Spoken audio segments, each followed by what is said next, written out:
Right, consider solenoid coil of 11 tenths. The solenoid is subjected to a very magnetic field that changes the magnetic flux uniformly from 5,34 Weber to 2,7 Weber in an interval of 12 seconds there. State Faraday's law of electromagnetic induction.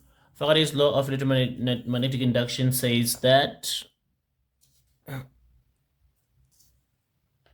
when a magnetic flux linked to the coil changes and EMF is induced in the coil, the magnitude of the induced EMF is directly proportional to the rate of change of magnetic flux there. And that's Faraday's law. 11.2.2 says calculate the magnitude of the induced EMF. So again, we must calculate the change in flux first. Okay. So now what do we have? What do we have?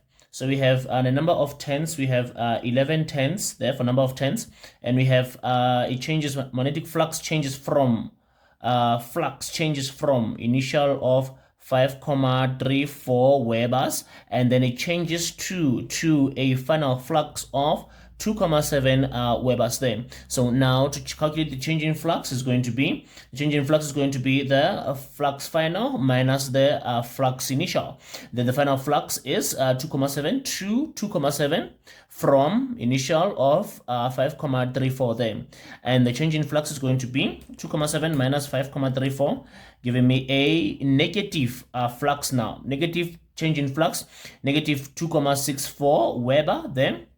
A negative, leave it like that. You take it as it is, and then we're going to say now the EMF is equals to the negative number of tenths change in flux over change in time. But there's a negative there on that formula there. So we're going to be having here that negative for number of tenths is 11 tenths, and then we have a change in flux of negative 2,64 divided by 12 there. So in this case, when we have a negative change in flux there, you can see that if you have a negative change in flux, the negative will multiply each other, and then our answer for EMF is going to be positive there. So we're going to be having 11. We have a fraction.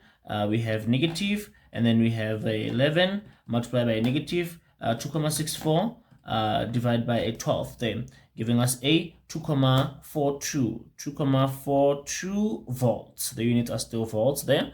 2 marks for the definition of EMF of Faraday's law. And then 1 mark for a calculation of the change in flux, 1 mark for the formula, 1 mark for the substitution, and 1 mark for the answer. How did you do out of 6 there? Okay.